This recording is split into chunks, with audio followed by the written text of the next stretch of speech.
মানব ইতিহাসের অন্যতম প্রাচীন ও বিতর্কিত প্রশ্ন, মুরগি আগে না ডিম আগে? এটি শুধু একটি সাধারণ প্রশ্ন নয়, বরং বিজ্ঞান, দর্শন, ধর্ম, এমনকি যুক্তি ও অস্তিত্বের চিন্তার সঙ্গে গভীরভাবে যুক্ত একটি রহস্য।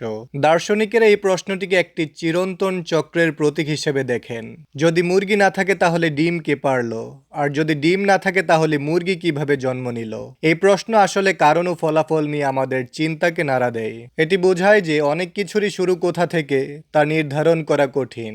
বিজ্ঞানের দৃষ্টিতে সব জীবই বিবর্তনের মাধ্যমে ধীরে ধীরে সৃষ্টি হয়েছে। প্রায় কোটি কোটি বছর আগে পাখিরা ছিল না, তারা এসেছে সরীসৃপ জাতীয় প্রাণী থেকে, যাদের মধ্যে কিছু ছিল ডাইনোসরের মতো দেখতে।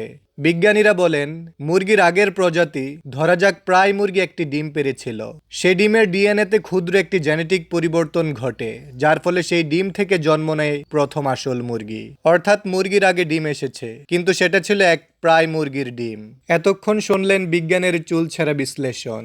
বিজ্ঞান সেটাই বিশ্বাস করে যেটা তারা চোখে দেখে। মহাকাশের অথই গভীরতা রয়েছে, যেখানে আলো পৌঁছাতে প্রায় লাখো বছর সময় লাগে। সেখানে বিজ্ঞানের জাহাজ এখনো কেবল পারে বসে তরঙ্গ শুনছে। যেন মহাবিশ্ব নিজেই বলছে, তোমরা এখনো আমার শুরুটা বুঝতে পারোনি, শেষ তো অনেক দূরের কথা।